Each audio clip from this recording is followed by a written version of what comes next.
ሰላም ሰላም ውድ አድማጮቻችን፣ ይህ የስፖርት ነው። አድማጮቻችን በዛሬው ፕሮግራማችን ማርክ ኩኩሬላ የትናንት ምሽቱን ሰበር ዜናውን ይዘን ተመልሰን መጥተናል። በሰበር ዜናው ውድ አድማጮቻችን ማርክ ኩኩሬላን የሚመለከት ነው። ማርክ ኩኩሬላ የሪያል ማድሪድ ተጫዋች ሆኗል ማለት ይቻላል። ሁሉ ነገሮች ተጠናቀዋል። ኩኩሬላ በእኔ እይታ በቶዲ ቦዬና በክለር ካፒታል ስር ከፈረሙ ምርጥ ፈራሚዎች ውስጥ ከካይሴዶና ከኤንዞ ፈርናንዴዝ እኩል መፎካከር የሚችል አስደናቂ ብቃት ያለው ተጫዋች ኩኩሬላ ነበር። አሁን ኩኩሬላ ስብስቡ ለቋል። ወደ አድማጮቻችን ይህ ተጫዋች በተለያዩ ሁኔታዎች ውስጥ ሆኖ እንኳን በቼልሲ ባለፉት ጊዜያቶች ያሳለፈው ፈተና ከባድና አስቸጋሪ እንደነበር የሚታወቅ ነው። ጥሩ ጊዜያቶቹም የሚታወሱ እንደነበር ይታወቃል። በአንድ ወቅት ወደ ማንቸስተር ዩናይትድ በውሰት ለማቅናት ጫፍ ደርሶ እንደነበር የሚታወስ ነው። ነገር ግን በማውሪዚዮ ፖቼቲኖ በተለይ ደግሞ በኢንቨርትድ ዊንገርነት ማጫወት እሱን ከጀመሩ ጊዜ አንስቶ ውጤታማ የሆነ 6 ወራትን አሳለፈ።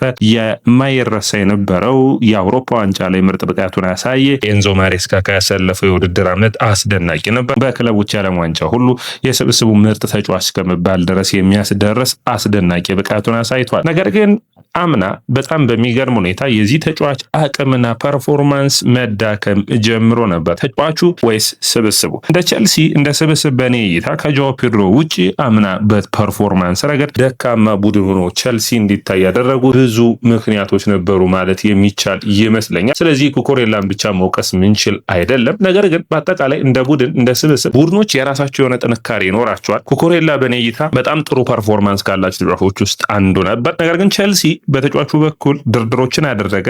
በተለይ ባለፈው ክረምት ማለት ነው። ደሞዝ ጨመሩለት። ነገር ግን ኮንትራቱን ማራዘም አልቻሉም ነበር። ኮንትራቱ በ2028 ነበር የሚጠናቀቀው። ታዲያ ቼልሲ ተጠቅሞ ወደ ሪያል ማድሪድ ልኮታል። ለቼልሲ ደጋፊዎች ሁለት የተለያዩ የቼልሲ ደጋፊዎችን ሀሳብ ትዊተር ላይ ታያላችሁ፣ ወይም የድሮ ትዊተር የአሁኑ ኤክስ ፔጅ ላይ ማለት ነው። ግማሹ ደጋፊ በሚገባ በዚህ ዝውውር ተናዷል።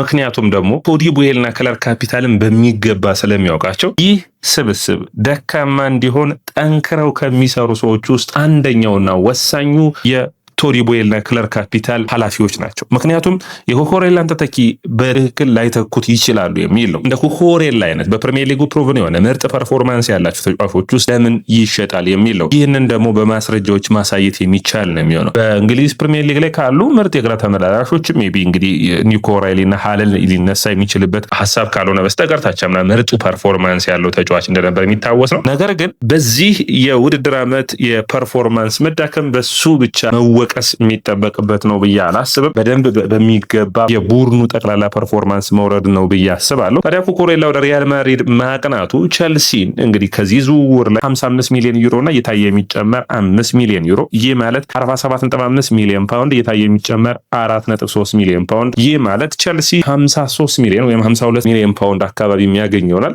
ይህ ማለት ቼልሲ 62 ሚሊዮን ፓውንድ አውጥቶበታል። 4 ዓመታት ቼልሲ ያገለግለዋል።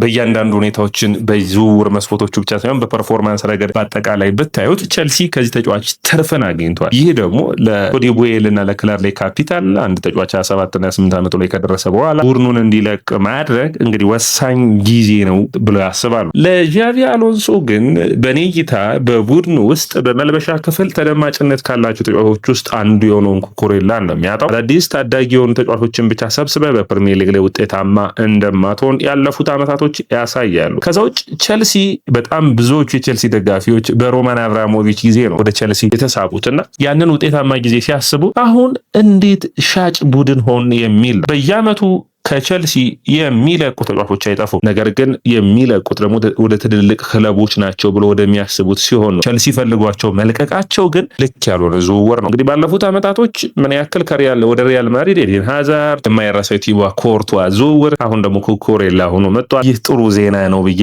አላስብም። ሌላኛው የሆነው ግን ይህንን ዜና ላይክ ያደረገው ኤንዞ ፈርናንዴዝ፣ ሌላው ዝግብ ደግሞ እዚሁ ጋር ይነሳል ማለት ነው። ኤንዞ ፈርናንዴዝ ዝውውር ደግሞ ማድሪዶች ከሮድሪና ከኤንዞ ፈርናንዴዝ አንዱን ነው ማስፈረም የሚፈልጉ። የሮድሪ ዋጋ ቀነስ ያለ ይሆናል ብዬ አስባለሁ። ኤንዞን ላያስፈርሙ የሚችሉበት እድል ይኖራል። ነገር ግን ከሚያዝያ ጀምሮ ለማስፈረም እየፈለጉ ነው። ኤንዞ መልቀቅ እንደሚፈልግ እንግዲህ ጭምጭምታውን እያሳየን ይገኛል እና ይህ ለቼልሲ በጣም አስቸጋሪው ጊዜ ነው። ተጫዋቹ መልቀቅ ፈልጎ ስብስብ ውስጥ ስታቆየው የፐርፎርማንስ መዳከም፣ በቡድኑ ውስጥ ያለውን መረጋጋት፣ በተለይ የኤንዞና የኩኩሬላ አስተያየቶች ቼልሲ በውድድር ዓመቱ 10ኛ እንዲጨርስ ካደረጉት ውሳኔዎች ውስጥ አንዱ ነበር። በኔ እይታ ቼልሲ በኩኩሬላ ውሳኔ ላይ እንግዲህ አንዳንዴ ተጫዋቾች መልቀቅ ሲፈልጉ ምንም ማድረግ አትችልም። በፍጥነት መልቀቃቸው ደህና ገንዘብ ማግኘታቸው ጥሩ ቢሆንም በዚህ ዋጋ ግን ክሊርሊ ካፒታን ቶዲ ቦይል ትክክለኛውን ተጫዋች መቻል አለባቸው። በተለይ ዣቪ አሎንሶ የሚፈልገውን ተመላላሽ ቦታውን በሚገባ መሸፈን የሚችል ማጥቃቱ ረገድ ውጤታማ መሆን የሚችል የተሻለ ተጫዋችን መፈለግ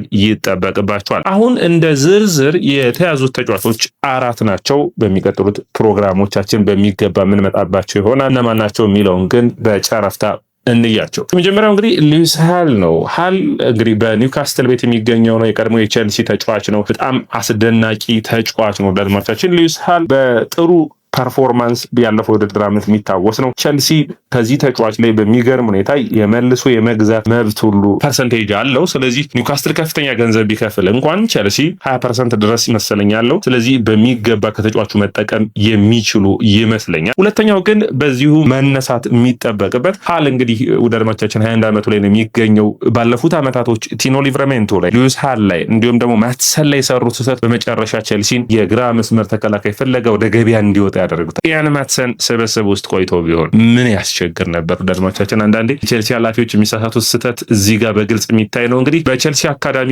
በ8 ዓመቱ ነው የተቀላቀለው። ከዛ ውጭ ቼልሲን በ2023 ነው የለቀቀው። ስለዚህ በጣም ጥሩ ከሚባሉ ተጫዋቾች ውስጥ አንዱ ነበር። ሃል በተለይ በጥሩ ፐርፎርማንስ የሚነሳ ነበር። በ2022 በኤፍኤ ካፕ ከቸርስፊልድ ጋር ተደረገው ጨዋታ ነበር ቼልሲ ለመጀመሪያ ጊዜ የተጫወተው። ታዲያ ቼልሲዎች ይህንን ተጫዋች ሲሸጡ 28 ሚሊዮን ፓውንድ እየታየ የሚጨምር 7 ሚሊዮን ፓውንድ ነበር። አሁን 60 ሚሊዮን ፓውንድ አካባቢ ነው። ማንቸስተር ዩናይትድ በጥብቅ ይፈልገዋል። ነገር ግን ቼልሲ በተለይ ማጥቃቱን ለሚፈልግ ታዳጊ ተጫዋች ከመሆኑ አንጻር 60 ሚሊዮን ፓውንዱን ማውጣት ቢችል ቢስማማ እንኳን በእኔ እይታ በጣም ያዋጣዋል። ምክንያቱም 60 ሚሊዮን ፓውንድ ውስጥ 12 ሚሊዮን ፓውንዱ መልሶ የቼልሲ ነው የሚሆነው። ስለዚህ የሚከፍለው ያለውን ዋጋ ነው የሚሆነው። እዚህኛው የሚያገኘውን ዝውውር በቀጥታ እዚህ ላይ ማዋል የሚችል ነው የሚሆነው። ማለትም ከኩኩሬላ የሚያገኘውን የዝውውር ዋጋ በቀጥታ ሃል ላይ ማዋል የሚችልበት ነው። ተጫዋች ማሳመን የቼልሲ ፕሮጀክት ምን አይነት ሂደት ነው? ትልቁ ፈተናው ነው ብዬ አስባለሁ። ሌላኛው እንግዲህ ባለፉት ጊዜያቶች ያወራ ነው አራሆ ነው። አራሆ በመጨረሻ ዓመት የኮንትራቱ ላይ የሚገኝ ነው። ይህ ተጫዋች ታዲያ በጣም የሚገርም ተጫዋች ነው። በተለይ ብዙዎቻችሁ ስፖርቲንግ ሊዝበን ከአርሰናል ጋር ያደረጋችሁን ጨዋታ ካያችሁ በጣም አስደናቂ ፐርፎርማንሱን አይቼዋለሁ። ይህ ተጫዋች ታዲያ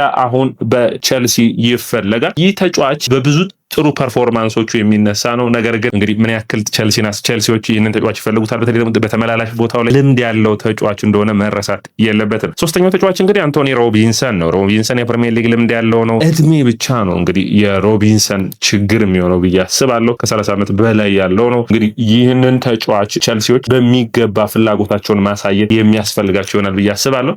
ሮቢንሰን ለማምጣት ብዙ የሚቸገሩ አይሆንም። ነገር ግን ሮቢንሰን በፕሪሚየር ሊጉ ልምዱ በማጥቃቱ ረገድ በቁመቱ በጣም ውጤታማ የሚባል ነው። እድሜው 28 ላይ ነው የሚገኘው። በኩኩሬላ እኩል እድሜ የሚገኝ ነው። ትክክለኛ ተተኪ የመሆን አቅም አለው ብዬ አስባለሁ። ያለፉትን አመታቶች የጉዳት ችግር እንደነበረበት መርሳት የለበትም። ሌላኛው ግሪማልዶ ነው። እንግዲህ ግሪማልዶ አብሮ ከእሱ ጋር የሰራ ነው ከዣቪ አሎንሶ ጋር በጣም ጥሩ ፐርፎርማንስ ያለው ተጫዋች ነው። ይህንን ተጫዋችም ቼልሲ ይፈልጋሉ። ጥሩ የሚባል ተጫዋች ነው ብዬ አስባለሁ በክህሎቱ ረገድ፣ በማጥቃቱ ረገድ። ነገር ግን የዚህኛው ተጫዋች እድሜ ደግሞ 30 መሆኑ ትንሽ ለቼልሲ የሚያስቸግር ይሆናል። ነገር ግን ልምዱን መጠቀም የሚቻል ነውና ለአጭር ጊዜም ቢሆን በሚገባ መስማማት የሚቻል ይሆናል። መረጃዎቹ እንደሚያሳየው ፋብሪዚዮ ሮማኖ አሁን በግልጽ የሂርዊጎ ብቻ ሳይሆን ሙሉ በሙሉ የጤና ምርመራውን ኦፊሻል ስቴትመንቱም በቅርቡ የሚወጣ ይሆናል ብሏል። ዛሬ የሚወጣ ይሆናል። እስከ 2032 ኦልሞስት 60 ሚሊዮን ዩሮ ለ6 ዓመት ኮንትራክት በሪያል ማድሪድ የሚፈርም ነው። ጆዜ ይፈልገውታል። ስለዚህ ቼልሲ ተተኪዎቹ ላይ ማተኮር ያለበት ይመስለኛል። ወደ አድማጮቻችን ይህንን ዝውውር እናንተ እንዴት አገኛችሁት? የእናንተን አስተያየትና ኮሜንት የምጠብቅ ነው የሚሆነው። በተለይ በኔ እይታ ሌሎችን ከማስፈረም ሮቢንሰን የተሻለ ተጫዋች ነው ተመራጭ ይሆናል ብዬ አስባለሁ። ነገር ግን የመጀመሪያ የሚሆነው ሉዊስ ሃል ነው። ሉዊስ ሃል እሺ የሚል ከሆነ በጣም ጥሩ አማራጭ ይሆናል። ሮቢንሰን ሁለተኛ፣ ከዛ ራሆን ማምጣት ወይም ግሪማልዶን ደግሞ የአሰልጣኝ ውሳኔ ነው። በተለይ ግሪማልዶን ማምጣት ግን ውጤታማ ሊያደርገው ይችላል። ምክንያቱም ሊቨርኩሰንን እንደሚለቅ በግልጽ መናገሩ የሚረሳ አይደለም። ማክሲም አራሆ እንደ ሀሳብ ከስፖርቲንግ ነው ከዚህ በፊት ቀደም ብዬ እንዳስረዳሁት። ነገር ግን ስለዚህ ተጫዋች እድሜውን ስናየው 26 ዓመቱ መሆኑ መርሳት የለብንም። ጥሩ የሚባል ተጫዋች ነው። መረጃዎቹ ደግሞ የሚያሳዩት የዚህ ተጫዋች በተለይ ዓለም ዋንጫ ላይ ዋጋቸው ሊጨምሩ ከሚችሉ ተጫዋቾች ውስጥ አንዱ ነው። እንግዲህ ታዳጊ እድሜውን በሞንቶ ቪዲያ ነው ያደገው። ከዛ በኋላ በስፖርቲንግ ከሜክሲኮ ቶሉካን ያስፈረመው አስደናቂ ብቃቱን አሳይቷል። 8 ጎሎችን ለስፖርቲንግ ማስቆጠር ችሏል። አሁን ባለው ገበያ 35 ሚሊዮን ዩሮ ይመደባል። ነገር ግን ስፖርቲንግ 80 ሚሊዮን ዩሮ ነው የውል ማፍረሻው። ይሄ የሚከፍል ክለብ ያለ አይመስለኝም ላራው። ነገር ግን ትንሽ እዚህ ውሳኔ ላይ ትንሽ ቸልሲ ጠንቀቅ ማለት የሚጠበቅበት ነው። የኩኩሬላ ግን ተተኪ መሆን የሚችል አቅም ያለው ተጫዋች ነው ብዬ አስባለሁ። ሌላኛው ግን ከሪያል ማድሪድ ካሬራስን ይፈልጋሉ። እንግዲህ አልቫሮ ፈርናንዴስ ካሬራስ የ3 ዓመቱ የስፔን የግራ ተመላላሽ ሌላኛው አማራጭ ሆኖ መቅረብ የሚችል ይመስለኛል። ይህንን ተጫዋች እንግዲህ ባለፈው ጊዜ በሪያል ማድሪድ ያስፈረመው ዣቪ አሎንሶ መሆኑ መረሳት የለበትም። በጣም ጥሩ ፐርፎርማንስ ያለው ተጫዋች ነው። በታዳጊ ዕድሜው በማንቸስተር ዩናይትድ ነው ለቤኔፊካ የሸጠው። ከዛ በመቀጠል ከቤኔፊካ ሪያል ማድሪዶች ገዝተውታል። ጥሩ ፐርፎርማንስ ያለው ነው። በተለይ ለማጥቃት ለሚፈልግ 3-4-3 አጫወት በዛ ላይ ጥሩ ብቃት በጥሩ ፐርፎርማንስ ከዣቪ አሎንሶ ጋር ሰርቷል። ነገር ግን ከዣቪ አሎንሶ ጋር መስራቱ ብቻ ሳይሆን አሁን በሪያል ማድሪድ ተፈላጊ የሚሆን አይመስልም። ማንቸስተር ዩናይትድ እና ቼልሲ ታዲያ የዚህ ተጫዋች ፈላጊ ክለብ ሆነው መጥተዋል ማለት ይቻላል። ሌላኛው ቸልሲ የሚፈለገው ማዮሉ አሁን ኮንትራቱን በፓሪስ ሰን ጀርመን ቤት አራዝሟል። የሪቨር ፕሌት ሙሉ በሙሉ የኬንድሪክ ፓየዝን የውሰት ውል አቋርጧል። እንግዲህ እነዚህ ያሉ መረጃዎች ናቸው። ወዳጆቻችን የያ ስፖርትን ላይክ፣ ሼር፣ ኮሜንት፣ ሰብስክራይብ ማድረጋችሁን አትርሱ። እናንተ ላይክ፣ ሼር፣ ኮሜንት፣ ሰብስክራይብ ብዙዎቹ ጋር እንድንደርስ የሚያግዘን ነው። የመጨረሻ መውጫ የሚሆን አንድ ነጥብ ላንሳ። ጀራርድ ሃቶን ይመለከታል። ሃቶ የግራ ተመላላሽ የመሆን እድል አለው የሚል እሳቤዎች ይታሰባሉ በቸልሲ። ነገር ግን በሃቶ ብቻ የውድድር ዓመቱ የሚቀጥል ይሆናል ተብሎ አይታሰብም። ስለዚህ የተሻለ በዛ ቦታ ላይ የሚጫወት ሃቶን የሚያግዝ ተጫዋችም በዝውውሩ ማስፈረም እንዳለባቸው የሚጠበቅ ነው የሚሆነው።